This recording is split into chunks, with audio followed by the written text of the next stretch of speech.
As a brief side note, since Frieza had multiple chances to win, and if we include Mecha Frieza, there are 4 sagas related to him, so I decided to do a chapter about each of these sagas. I'm also going to bring Cooler into some of these chapters, minus the Mecha Frieza and King Cold chapters, just so they're a little more interesting. Anyway, for Frieza to win in the Namek saga, the first change must happen back during the Saiyan saga. When Krillin was about to kill Vegeta, Goku normally stopped him from doing so. This time, however, Krillin kills him right as Goku shouted for him to stop, so he didn't hear him. But when he asked Goku what he said, Goku would say something about it being too late now. Everything else goes the same, up until they arrive on planet Namek. After they get off the ship, they see a pod like Vegeta's landing, which confuses them. Of course, this is Kui arriving on the planet, though with Vegeta not being there, he isn't killed immediately. Anyway, some of Frieza's regular soldiers still find Gohan and Krillin. They destroy the ship as usual, but they are defeated shortly afterwards. In the meantime, Kui meets up with Frieza and the others as they all leave towards the next village. Gohan and Krillin sense this, so they hide as they watch Frieza go by. When they realize they are heading towards the next Dragon Ball, they suppress their ki and head after them. Back on Earth, this is around the time Goku gets a senzu bean and then uses the spaceship Dr. Brief made to leave for Namek. Anyway, on Namek, the attack of the village goes essentially the same, with Gohan and Krillin rescuing Dende.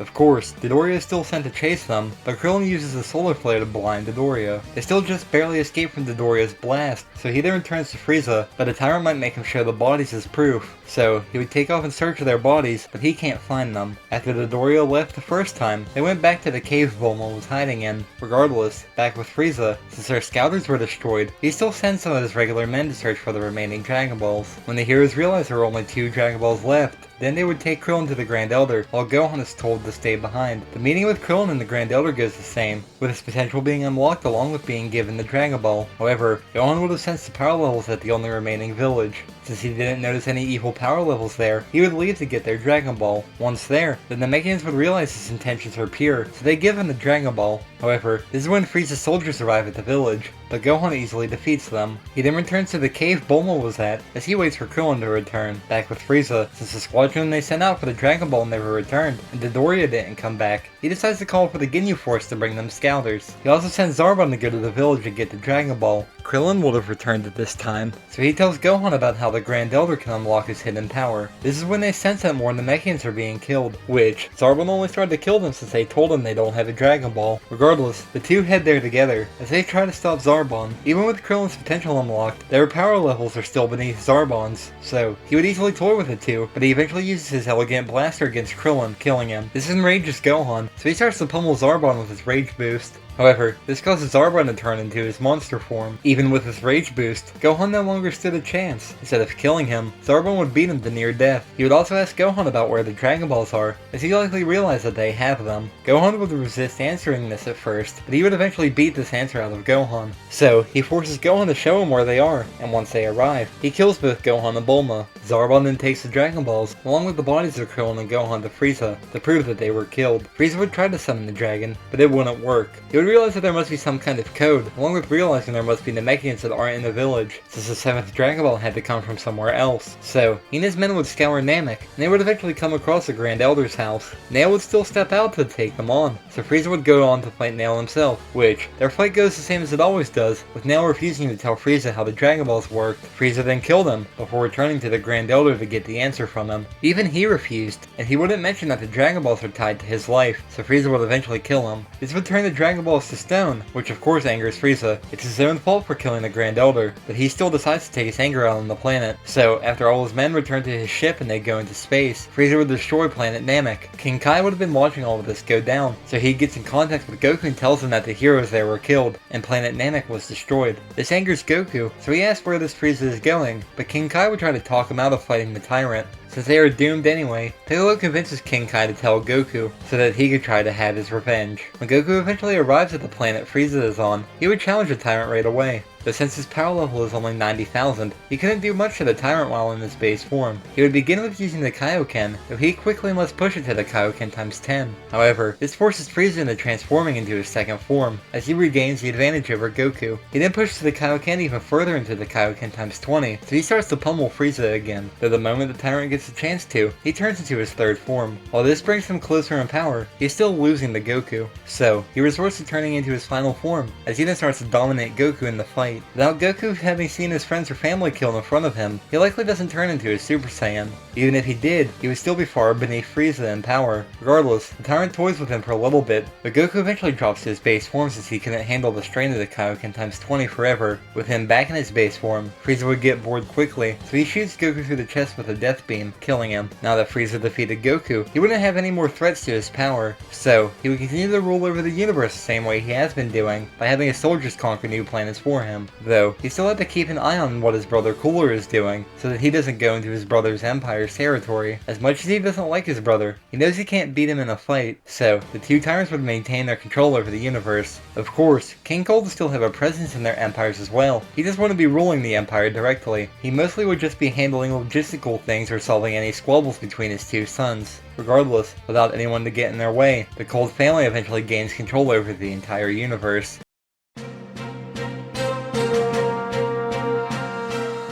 This is kind of a joke chapter that was inspired by Dragon Ball Multiverse, but I wanted to change it a little so it follows the story of the actual series a little more. This timeline starts when Captain Ginyu is about to change bodies with Vegeta. The difference in this timeline is that Goku's in worse shape than usual, so he can't move at all. So, Ginyu manages to change bodies with Vegeta. However, since Vegeta's body was even weaker, Ginyu would only have a power level of about 7700 while in his body. So, he would be beaten to a pulp by both Gohan and Krillin since they didn't have any qualms about hurting Vegeta's body. However, he would go to change bodies with Gohan next, and since both Goku and Vegeta can't move anymore, they couldn't stop him from doing so. This puts his power level at 6100, so he would be being beaten by Krillin too, though it might be harder for Krillin to willingly attack Gohan's body. So, when he got the chance to finish off Ginyu, he wouldn't hesitate, which allows Ginyu to take his body. This drops Ginyu's power level even further, as it is now down to 5000. Since none of the heroes can get in his way anymore, he would kill them all with a ki blast. He would then report back to Frieza, and while he was shocked about his choice of body, he was in the process of fighting Nail. So, when Frieza learned from Nail about Dende, Frieza would send Ginyu to deal with the child. When he catches up to Dende, he would think this was Krillin, but that thought doesn't last long, as he then attacks Dende and tries to force the incantation out of him. Dende wouldn't give it up, so he would be killed by Ginyu.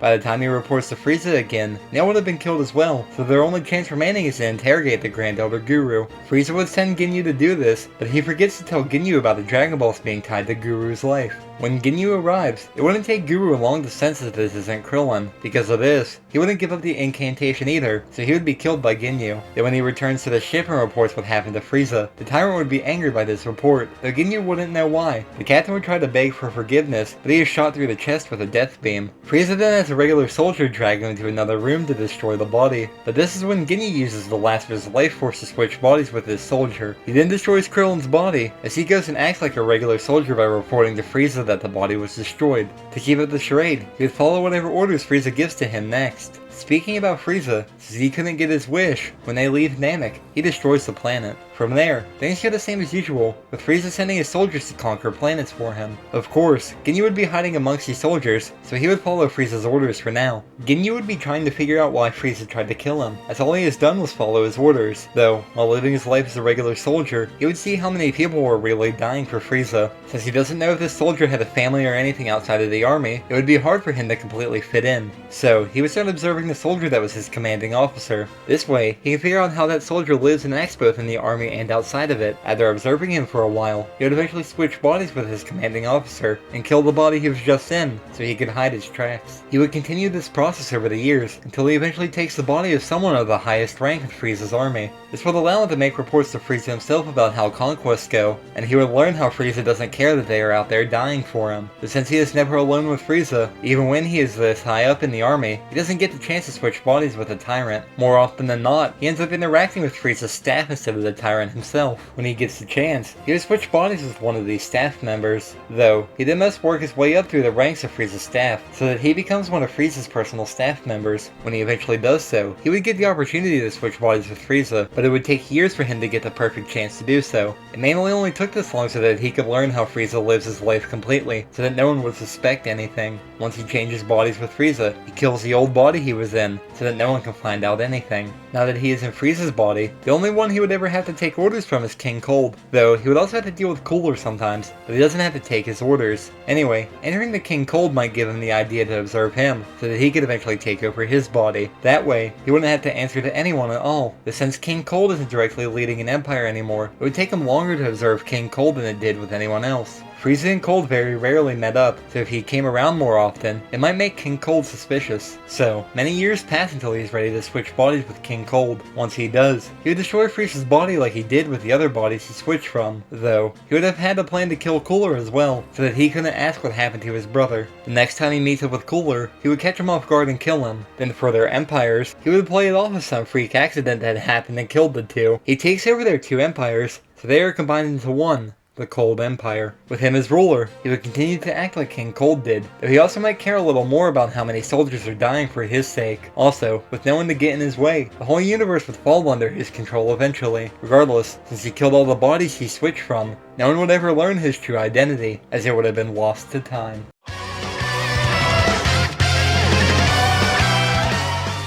While Frieza had many chances to win in his battle against the heroes, this timeline will start right after Frieza survives against the Spirit Bomb, since it almost killed him. The change in this timeline is that he takes what Vegeta said about Goku being the Super Saiyan seriously. When Frieza appears, he shoots Piccolo through the chest with his Death Beam. Next, he doesn't raise Krillin into the sky, but Goku instead. He then causes Goku to explode, much to the shock of the other heroes. With Goku dead and Piccolo seemingly dead, this would cause Gohan to become enraged. As the seas start getting choppy, lightning starts striking around them, but it soon growing closer. The ground then begins to crumble at his feet and rise into the air, while his hair flashes between black and yellow. Though he soon lets out a scream of rage and agony, as his hair becomes solid yellow, and his eyes are now teal. Based on power scaling videos I've watched, the Super Saiyan Gohan would be equal to Frieza when he was using half of his full power. So, the young boy would catch Frieza off guard, as he starts to pummel the tyrant. However, Frieza would eventually regain his bearings, as he starts attacking Gohan back. Though he would go into his full power form, which is when Gohan no longer stands a chance. He would be getting decimated by Frieza, so Krillin would try to help him. Even together, the two don't stand a chance, so they are beaten into the ground. When Frieza eventually gets bored of this fight, he would end the two off with a Death Beam. Now that the heroes were defeated, Frieza would return to his ship, since even when damaged, it would still fly. Regardless, he would leave the planet, but he destroys it after he's a safe distance away. Of course, when the planet explodes, Piccolo and Bulma would be killed as well. Anyway, Frieza would then return to the planet he uses as his base of operations so he could heal. It's likely King Cold would have heard from Frieza about his near defeat against the Saiyan on Namek, and how most of his forces were wiped out. This might cause King Cold to second guess selecting Frieza as his successor. So, by the time Frieza's out of the healing pod, King Cold would set up a meeting with him. Once they meet, he would tell his son how he is combining the Frieza Empire with Cooler's, along with making Cooler the sole ruler. Of course, this would anger the tyrant, but he would know he can't do anything to his father, at least right now. Frieza is a petty tyrant, and he isn't one to take anything sitting down. But since he isn't strong enough to stop his father, he might have to do something he never pictured himself doing, which is training. Now, I'm not going to make him achieve the golden form, but I think he would unlock a fifth form like how Cooler did. Based on things Cooler said,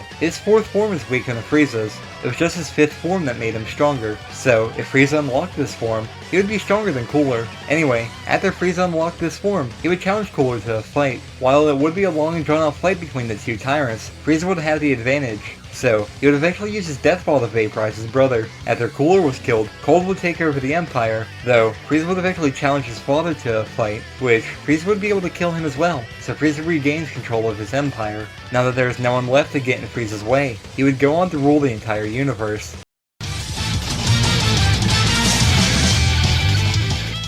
As mentioned earlier, this chapter and the next chapter are the ones I'm not going to include Cooler in. Anyway, Mecha Frieza normally stands no chance against future Trunks or Goku, so for Frieza to defeat them, the change would happen right after he is rebuilt into his Mecha form. Instead of him going to Earth right away to fight Goku, his near-death experience on Namek motivates him to train. Also, since Goku wouldn't have sensed Frieza going to Earth right away, he would have trained on Yardrat for longer. But to make this timeline different than the previous one, Frieza will get the golden form this time. So, he trains for 4 months, with him unlocking the golden form. After he finishes his training, he then leaves for Earth, though he decides to go alone this time, since he doesn't need King Cold's help. On Earth, Gohan would notice a strong ki coming to the Earth, though he then gets a phone call from Krillin. Krillin asked if he felt this ki, and he pointed out that it was one they felt before, up on King Kai's planet. He was in disbelief that this was Frieza on his way to Earth. Back on Earth, Piccolo noticed this ki as well. Even Vegeta noticed it, as he told Yamcha and Bulma about it. Then with Tien and Shatsu, they noticed it too. Anyway, Gohan then put on the Saiyan armor and left to go towards this ki. On his way there, he meets up with Krillin, so they head there together. Yamcha and Vegeta were already there, as Bulma and Floor then arrived. Yamcha tries to get her to leave, but she says they're doomed anyway, so she came to see what Frieza looked like before she died. Tien and Shatsu then arrive, but Vegeta tells him to suppress their power levels. He then points out Piccolo, as he was there and already suppressed his power level. Gohan and Krillin are the last to arrive, but Frieza's ship then lands on the Earth. Yamcha briefly freaks out about how strong Frieza is, so Piccolo asks if they should just lie down and die, while Vegeta points out that this isn't just the end for them, but it's the end for the Earth as well.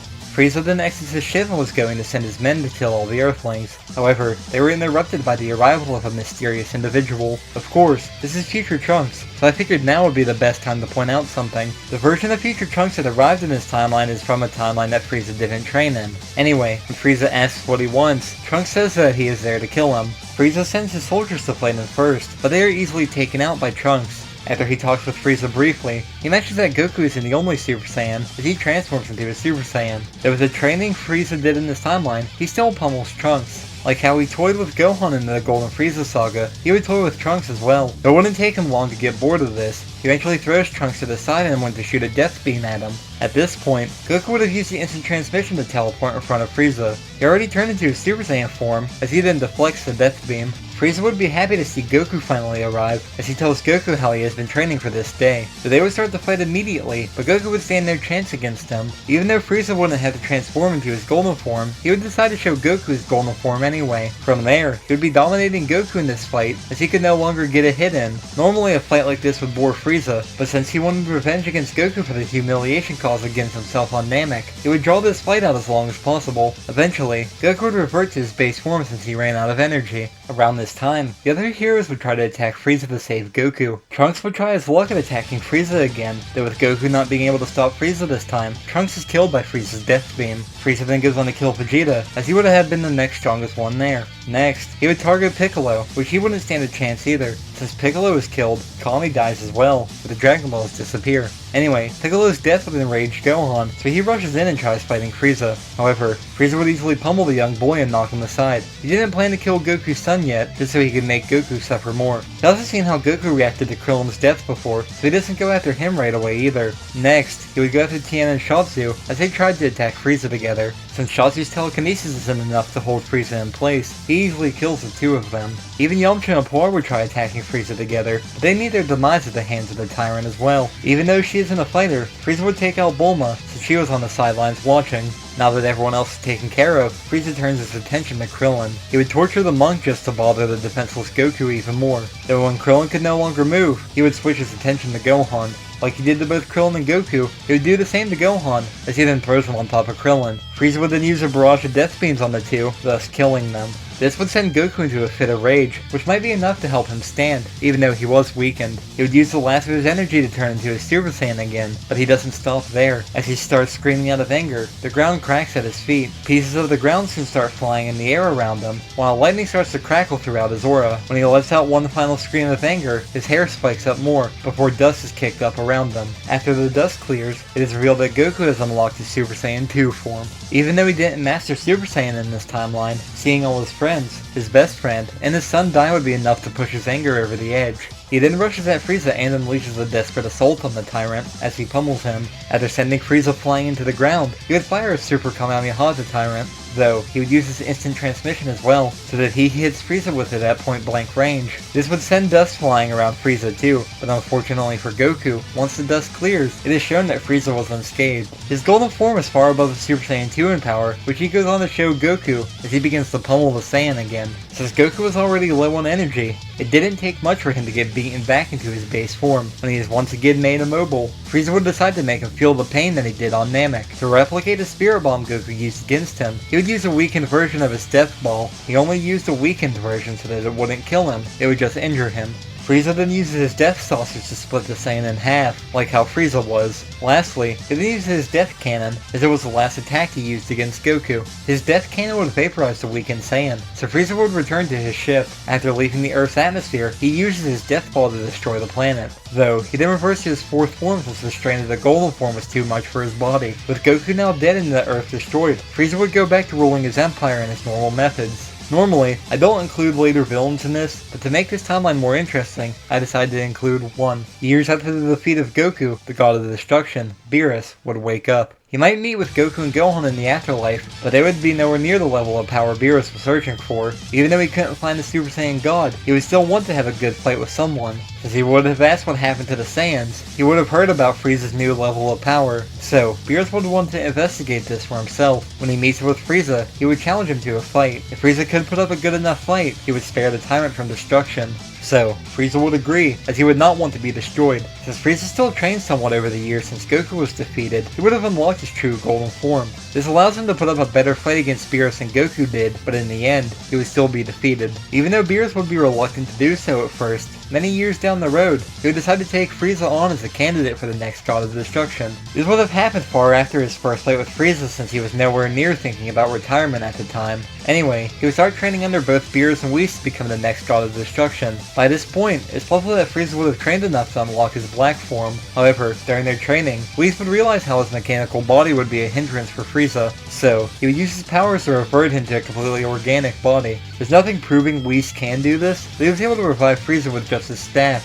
so I don't see why he couldn't do this. Over the years of training with Beerus and Whis, he might access some equivalent of Ultra Ego or Ultra Instinct, but it's hard to say what that would look like, as we've never seen his race use these forms. When Beerus was eventually ready to retire, we'd have one last fight with Frieza, just to ensure he is ready to become the God of Destruction, which Frieza should have no trouble in being able to defeat Beerus, since his potential in combination with godly training would have boosted his power exponentially. After Beerus is defeated, he transfers the title of God of Destruction to Frieza. Now that Frieza has this position, he would rule over the entirety of Universe 7. Though, he couldn't destroy as freely as he did when he was Emperor, since he had to keep his universe balanced to keep Zeno happy. As God of Destruction, he would still have Whis as a teacher for him, so Whis would help keep him in line of destroying freely like he used to. A major difference between him and Beerus is that when he marks a planet for destruction, he likely wouldn't give them a chance out of it like Beerus did if they had good enough food. So, he would gain a reputation as a ruthless God of Destruction, but this would also work in instilling fear into the planets within his universe to become strong enough to not be erased.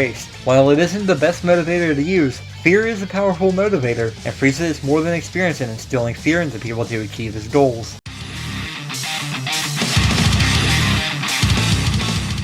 Like with the last chapter, this is another chapter that I'm not including Cooler in. Regardless, this timeline begins after future Trunks managed to kill Mecha Frieza. Normally, Trunks would then kill King Cold, but this is when the change in this timeline happens. King Cold doesn't transform in the manga, and we don't even know if he could transform, though for the sake of this timeline, I'm going to say he can transform. Based on some power scaling things I've seen in some calculations I did, a hypothetical third form King Cold would still be behind future Trunks in power. So, while he would put up a better fight against Trunks, he must turn into his final form. So, when he does turn into his final form, his initial power level would be equal to Trunks's. This means that he wouldn't even have to use his full power to defeat Trunks, he would only use about 10% of his power. This allows him to easily kill Trunks, as he blasts him through the chest with a death beam. Goku would then teleport in to try and face King Cold, but even as a Super Saiyan, he's easily defeated as well. Instead of fighting all the heroes one-on-one after that, he would rise into the sky and use the Death Ball to destroy the planet along with the heroes. He only did this since that was his original suggestion to Frieza, so that they could just be done with it. Before the planet completely blows up,